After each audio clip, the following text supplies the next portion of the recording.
Tensions are literally boiling over as Donald Trump halts an Israeli strike on Beirut. Meanwhile, a massive $1.8 billion weaponization payout is frozen in Washington. Devastating drone barrages are rocking Eastern Europe, and shifting trade routes are entirely bypassing a choked Strait of Hormuz. We're breaking down the absolute most critical geopolitical, economic, and strategic implications of today's top stories. Welcome to Zenith Global News, your comprehensive explainer of today's geopolitical shifts. Let's get right into part 1, Middle East strategy, diplomatic friction, and nuclear pacts. Okay, let's look at this explosive headline. U.S. President Donald Trump reportedly unleashed a really fierce critique on Israeli Prime Minister Benjamin Netanyahu during a highly tense phone call, and this effectively halted a planned Israeli military strike on Beirut. The blunt exchange, with Trump reportedly saying, "You're crazy, everybody hates you now," really highlights a massive growing rift over Israel's escalation in Lebanon. So why does this matter to us? Well, Trump blocked the strike to avoid further global isolation of Israel, but more importantly, he's trying to protect the incredibly fragile Iran peace talks. He even went so far as to claim he saved Netanyahu from prison regarding his corruption trial. Now, strategic analysts are pointing out that Lebanon's inclusion is absolutely critical to the broader Iran peace deal. Literally, any escalation in Beirut threatens to completely implode those delicate negotiations, which brings us directly to the specifics of that nuclear pact. Now, it's really interesting when you look at the direct comparison of U.S. strategy here. Trump is pushing hard for a tougher Iran agreement, but ironically, the draft Memorandum of Understanding closely mirrors the 2015 Obama Pact that he famously scrapped years ago. This new push includes a 20-year ban on enrichment and a firm commitment on nuclear weapons, alongside a 60-day ceasefire and the reopening of the Strait of Hormuz. But, the pressure surrounding this is just immense right now. Hardline Republicans and Netanyahu are demanding absolutely zero easing of sanctions without major concessions from Iran. And the stakes? They're higher than ever. Think about it. Back in 2015, Iran was capped at a 3.67% enrichment limit.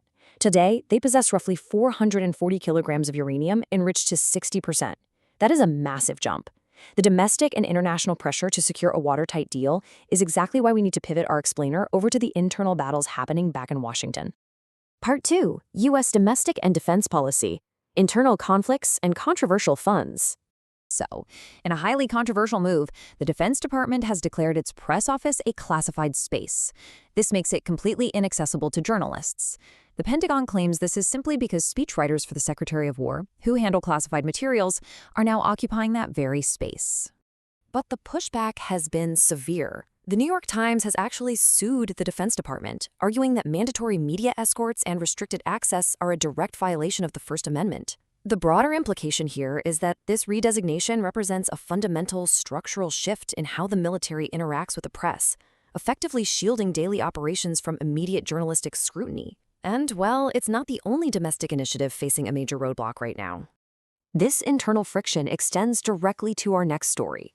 President Trump's massive $1.8 billion fund, designed to compensate victims of alleged government weaponization, has officially been put on ice.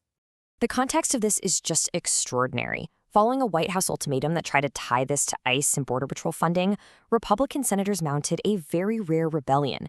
This GOP defiance is heavily rooted in fears that taxpayer money could actually be paid out to people who attacked the U.S. Capitol on January 6th.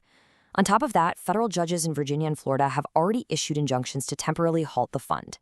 Politically speaking, this frozen slush fund is deeply problematic for the administration. Acting Attorney General Todd Blanche has moved very quickly to prosecute Trump's perceived enemies, but the fierce backlash over this specific fund genuinely threatens his permanent confirmation in the Senate. This kind of internal friction is hitting at a time when the administration needs absolute focus, especially as we transition to look at the escalating conflict in Eastern Europe. Moving to Part 3, Conflict in Eastern Europe, Massive Strikes and AI Warfare. Over the weekend, a terribly deadly Russian ballistic missile and drone barrage killed 9 people and wounded dozens across Ukraine. To really wrap your head around the scale of this, Russia launched a record 8,150 long-range drones at Ukraine in May alone. That is a 24% increase just from April. So why does this specific wave of attacks matter? Well, consider the spread of these strikes across major areas like Kyiv, Dnipro, and Kharkiv. Despite the relentless barrage, Ukraine managed to achieve a staggering 90% interception rates. At the same time, we're also seeing intense cross-border retaliatory strikes by Ukraine directly into the Russian region of Kursk. The crucial takeaway here is that any potential peace talks remain completely stalled. President Zelensky is out there pleading for U.S. Patriot missiles, citing intelligence that Moscow is preparing an even more massive strike in the near future. Ukraine is in desperate need of air defense right now, which perfectly explains why they are aggressively pivoting their entire technological defense strategy. Let's dive into this strategic shift, because it's fascinating. President Zelensky is making a direct pitch to American defense startups. His primary goal is to merge Ukraine's real-world combat experience and hard-won battlefield knowledge with cutting-edge U.S. artificial intelligence capabilities. Through a state-backed initiative called Test in Ukraine, hundreds of international companies are actively testing drones, AI systems, and ground robots right in the conflict zone. Defense analysts are suggesting that this unprecedented cooperation, literally combining Silicon Valley capital with Ukrainian underground command centers, could create the absolute most powerful, battle-tested technological defense network in the world. And as technology dramatically reshapes war in Europe, economic maneuvering is doing the exact same thing in South Asia. Part 4. South Asian Geopolitics, Trade Routes and Border Disputes. The big headline here is that the India Oman Comprehensive Economic Partnership Agreement, or CEPA, is officially active. This pact offers zero-duty access on a massive range of Indian exports to Oman, and it's fundamentally shifting the trade dynamics in the region. So the really crucial point is why this matters specifically right now. The ongoing tensions and U.S.-Iran conflict have effectively choked the Strait of Hormuz, severely disrupting the global flow of oil. But because Oman's coastline sits right outside the strait, directly on the Arabian Sea, India's imports from Oman have surged by an absolutely incredible 246.4% over the last year.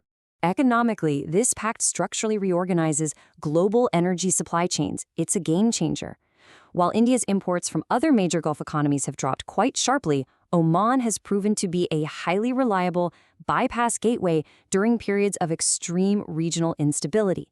But, while India secures its maritime trade, it's suddenly facing some really unexpected diplomatic turbulence on its northern border. Which brings us to our final story for today. Nepal's youngest prime minister, Balen Shah, just triggered a massive domestic political storm during his maiden address to parliament. He stated that while India has encroached on Nepali land, Nepal has also encroached on Indian territory. Unsurprisingly, the opposition immediately demanded those remarks be completely expunged. The Nepalese foreign ministry had to scramble to clarify that he was only referring to cross-border occupation in no man's land. Regional observers are highlighting the extreme fragility of South Asian border diplomacy here. Experts genuinely fear that Shah's unscripted remarks have critically weakened Kathmandu's negotiating stance regarding the long-standing Lipulekh and Kalapani border disputes with New Delhi. From the Oval Office to the front lines of Kyiv, and from the trade routes of the Arabian Sea up to the peaks of the Himalayas, the geopolitical map is literally being redrawn in real time. As historic pacts are rewritten and borders are tested by war and diplomacy, are we witnessing the dawn of a completely new global order? Make sure to like, share, and subscribe. Stay informed, stay aware, stay ahead. Only on Zenith Global News.